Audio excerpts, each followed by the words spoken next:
দাবিটা হলো আমাদের যে সরকারি ইঞ্জিনিয়ারিং কলেজগুলো আছে, যে আমাদের 4টা সরকারি ইঞ্জিনিয়ারিং কলেজ আছে, এখানে আমাদের যে 3টা আছে ময়মনসিংহ, ফরিদপুর এবং বরিশাল ইঞ্জিনিয়ারিং কলেজ, এখানে দেখা যাচ্ছে যে একাডেমিক যে ব্যবস্থাটা আছে সেটা নিয়ন্ত্রণ করে ঢাকা বিশ্ববিদ্যালয় এবং প্রশাসনিক যে ব্যবস্থাটা আছে সেটা নিয়ন্ত্রণ করে কারিগরি শিক্ষা অধিদপ্তর।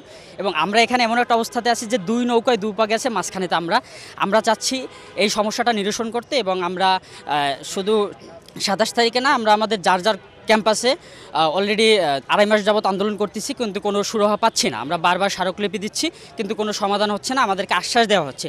কিন্তু আমরা জানাতে চাচ্ছি যে আমাদের আর আশ্বাস দিলে কাজ হবে না, যতক্ষণ পর্যন্ত না কোনো ফলাফল না আসবে ততক্ষণ পর্যন্ত আমাদের আন্দোলন চলবে। আমাদের এই আন্দোলনটা সত্য বলতে নামমাত্র সার্টিফিকেটের বিরুদ্ধে আন্দোলন, এবং আশ্চর্যজনকভাবে এই নামমাত্র সার্টিফিকেটের বিরুদ্ধে যখন আন্দোলনটা চলে যায়, এই আন্দোলন চলে যায় আসলে কারিগরি অধিদপ্তরের বিরুদ্ধে আন্দোলন। কারণ কারিগরি অধিদপ্তরের উপর দায়িত্ব আরোপ করা হয় এই ইঞ্জিনিয়ারিং কলেজগুলোতে ইঞ্জিনিয়ারিং মানসম্মত প্রকৌশল শিক্ষা নিশ্চিত করার যে অবকাঠামো সেটা যেন নিশ্চিত করতে পারে কারিগরি অধিদপ্তর। কিন্তু আশ্চর্যজনক বিষয় হচ্ছে এই ইঞ্জিনিয়ারিং কলেজগুলোতে এমনও ডিপার্টমেন্ট আছে একটি শিক্ষক আছে শুধুমাত্র।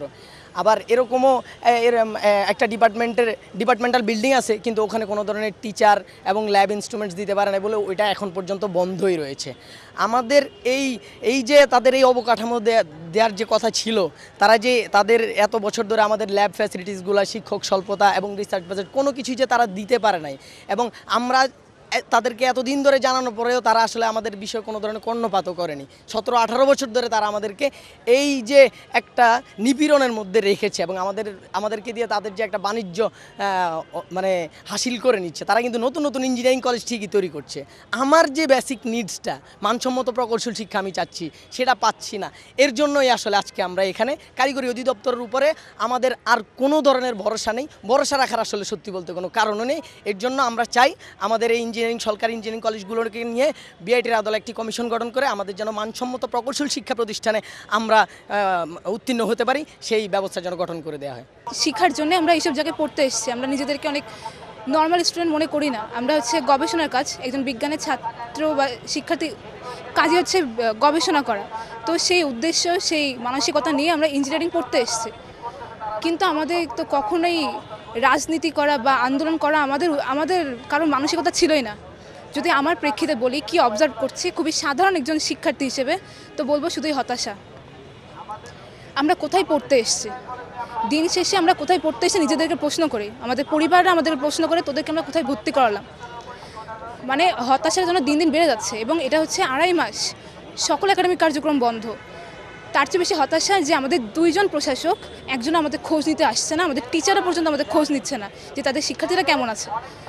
আমরা বাধ্য হয়েছে এখানে আসতে, ঢাকাতে আসতে। গত 27 তারিখে আমরা ঢাকাতে আসি এবং অবস্থান কর্মসূচি ঘোষণা করি। সেখানে আমাদেরকে অবরুদ্ধ করে রাখে পুলিশরা। সেটা আমাদের জন্য আরও হতাশার, কারণ অলরেডি আমরা প্রায় 1 বছর, জুলাই আন্দোলনে প্রায় 1টা বছর আমরা পার করতে আসছি। তারপরে এমন একটা ঘটনা কীভাবে হতে পারে, তাও শিক্ষার্থীদের সাথে, এবং সেটা হচ্ছে ইঞ্জিনিয়ারিং শিক্ষার্থী। আমার মনে হয় যে ইঞ্জিনিয়ারিং শিক্ষার্থী হিসেবে অন্যান্য শিক্ষার্থীরাও আমাদের উপর অবিচার করছে। তাদের উচিত আমাদের সাথে থাকা।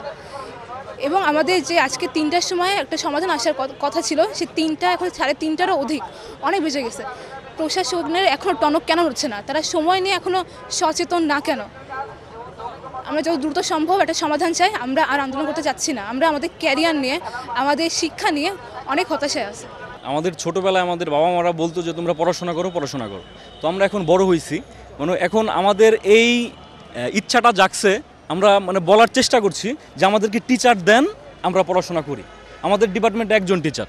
এখন আমরা রাস্তায় কেন নামবো? এটা মানে আমার সুশীল সমাজের কাছে প্রশ্ন, সবার কাছে প্রশ্ন। আমরা রাস্তায় কেন নামবো? আমাদের টিচার দেন, আমাদের কোয়ালিটি এডুকেশন ইনশিওর করেন, আমাদের বেসিক নিডটা ইনশিওর করেন। আমরা তো রাস্তায় থাকার জন্য আসি না এখানে। আপনারা জানেন আমাদের 4টা ক্যাম্পাস 4 এরিয়াতে। এখন আমরা ঢাকায় কেন আসবো? আমাদের আসার কোনো রিজন আছে? আমাদের যদি সব কিছু ঠিক থাকে আমাদের আসার কোনো রিজন আছে? এখন আমাদের দাবি একটাই, আমরা যেহেতু আসছি, আমরা তো এখন খালি হাতে ফিরে যাব না।